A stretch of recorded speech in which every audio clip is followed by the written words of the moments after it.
Oke, assalamualaikum warahmatullahi wabarakatuh. Selamat pagi, selamat siang, selamat sore, selamat malam buat lo semua. Pertama-tama sebelum lo nonton video ini, gue ingin disclaimer bahwa video ini bukanlah video yang memiliki audio dan visual yang seperti yang lo harapkan. Jadi please banget kalau misalkan lo pengen denger suara gue yang supaya kedengaran ke lo, ya lo maksimalkan aja suara volumenya, gedein volume HP lo atau minimal lo pakai headset lah supaya suara gua kedengeran. Dan kali ini video ini gua akan mengangkat tentang PPNPN dan Nagahli lagi karena ada beberapa yang bertanya ke gue tentang PPNPN dan Nagahli. Dan setiap gue membahas sebuah video, gue berusaha untuk tidak membahas dasar hukumnya. Karena apa? Pertama, gue bukan orang hukum. Kedua, gue hanya men-share pengalaman gue. Karena dari 2012 sampai 2018 kalau nggak salah, gue itu adalah pembuat kontrak hotel dan buat kontrak pegawai tidak tetap. Jadi minimal gue tau lah cara pembuatan gimana, isinya kayak gimana. Ya semoga sih video ini bermanfaat ya buat lo semua. Jadi please banget, gue ulang-ulang lagi ya, video ini bukan sebuah video yang memiliki kualitas audio dan visual yang bagus banget yang sesuai dan lo harapkan. Jadi please banget gedein volume suaranya atau minimal lo memakai headset supaya suara gue kedengeran. Thank you ya. Oh ya, jangan lupa like, comment, dan subscribe channel gue. Thank you.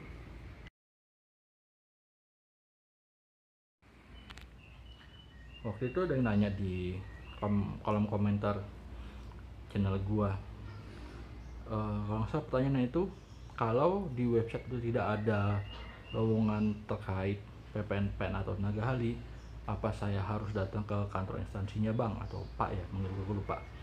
Jawaban gua adalah nggak usah, karena logika sederhana gini,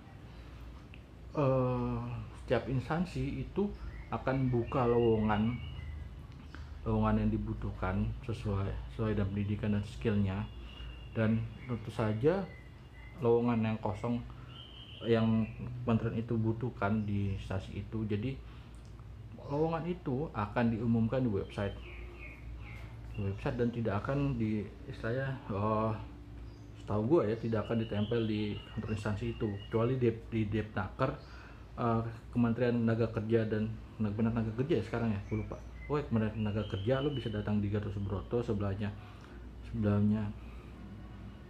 Bulog kalau nggak salah, atau sebelahnya Perindustrian, itu ada Kementerian Tenaga Kerja. Di situ ada lowongan kerja tapi bukan sebagai PPNPN atau Nagahli ya. Jadi jawaban gua adalah tidak usah. Solusinya kalau misalnya tidak usah apa ya, lo tunggu aja, sabar aja, karena sekarang kan zaman informasi nih, zaman keterbukaan informasi publik. Jadi lo tunggu aja informasi apa aja ya terkait lowongan kerja PPNPN dan Nagahli. Terus ada pertanyaan lagi, ada kemungkinan diangkat gak kalau misalnya PNPN jadi PPNPN dan Nagahli itu? Jawaban gue adalah enggak, karena gue belum baca peraturan dan biasanya di klausul PPNPN itu ada tulisan jangan jangan menuntut untuk diangkat sebagai PNS atau kayak gitulah istilahnya. Pokoknya ketika misalkan gini, misalnya lu diterima PPNPN nih Nagahli atau Nagahli bukan Nagahli ya, misalkan Naga Teknis atau Naga Analisa gitu, lu diterima di Kementerian A, otomatis lu harus tanda tangan kontrak dong. Nah di kontraknya itu isinya adalah lu tidak boleh dan tidak akan menuntut untuk diangkat sebagai PNS, karena kan sekarang untuk menjadi PNS kan harus melalui ujian CPNS. Jadi kalau misalkan lo tidak melalui ujian CPNS ya lo tidak akan menjadi PNS, logika kayak gitu. Jadi jawaban dari pertanyaan ini adalah tidak akan diangkat, karena setahu gua tidak ada peraturan dasar hukumnya dari Kementerian RB dari Kementerian Dalam Negeri atau dari masing-masing instansi itu tidak ada peraturan yang menjelaskan bahwa si PPNPN atau Nagahli itu akan diangkat sebagai PNS. Jadi jawabannya adalah tidak, tidak akan diangkat sebagai PNS. Tapi kalau misalkan diancam untuk ingin digeser atau tidak yang diadakan lagi PPNBN dan tenaga ahli, mungkin iya. Jadi apa ya, kalau misalkan diangkat jadi PNS tidak, kalau misalkan PPN dan tenaga ahli bukan dipecat ini, maksudnya dihilangkan lah PPN dan tenaga ahli, itu kemungkinan besar iya. Karena logika kayak gini, setiap instansi pemerintah itu akan mengadakan ujian CPNS beberapa tahun sekali, misalkan setahun sekali, 2 tahun sekali, 3 tahun sekali, 4 tahun sekali, atau 5 tahun sekali, tergantung lowongan istilahnya si pejabat pensiun atau pejabat yang pensiun saat itu juga. Misalkan di Kementerian Perdagangan misalnya ya, Kementerian Perdagangan ada 1 atau 10 pejabat saat itu, pejabat eselon 4 yang pensiun saat itu misalkan tahun 2020, otomatis kan ada 5 kursi jabatan yang kosong, maka ada 5 orang pelaksana yang naik jabatan sebagai eselon 4. Maka ketika si 5 orang ini naik menjadi eselon 4, maka ada 5 orang kursi pelaksana yang kosong. Lalu bagaimana cara ngisinya? Ngisinya adalah Kementerian Perdagangan mengadakan ujian CPNS untuk mengisi kekosongan 5 kursi para pelaksana itu.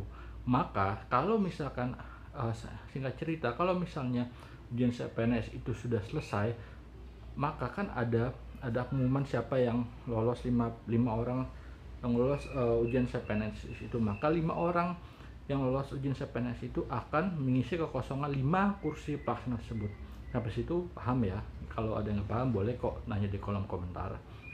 Jadi setelah ini gua akan ngasih beberapa cuplikan berita lah yang mengatakan bahwa PPNPN, tenaga honorer dan tenaga ahli itu akan dihilangkan. Jadi ya kayak gitulah. Oh iya, gue pengen nambahin satu lagi sih. Kalau misalnya apa sih prospek kalau misalkan menjadi PPNPN dan tenaga ahli bagi gue?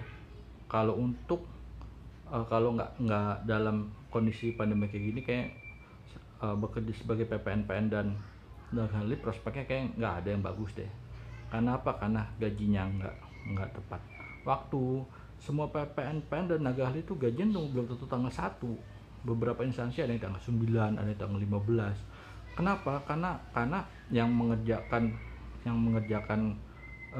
gaji mereka, gaji para PPNPN dan tenaga ahli itu kayaknya nggak begitu pintar gitu loh.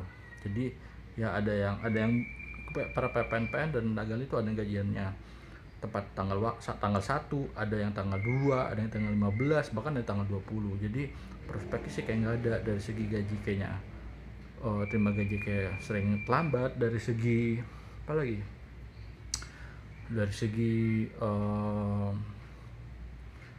segi karir kayaknya juga lu nggak stuck di situ aja, nggak akan naik. Terus apalagi tapi kalau misalkan di tengah pandemi kayak gini, untuk bertahan hidup, untuk 3 kali makan dalam sehari itu kayaknya cukup bagus ya. Cukup bagus sih kalau misalkan lo bekerja sebagai PPNPN dan tenaga ahli. Karena kenapa? PPNPN dan tenaga ahli itu kan digaji oleh kementerian masing-masing. Nah, kementerian masing-masing itu kan dari anggaran. Nah, dari anggaran itu adalah uang negara. Jadi para PPNPN dan tenaga ahli itu bekerja digaji oleh negara, dan juga mereka memang seharusnya secara moral itu juga punya tanggung jawab pada masyarakat.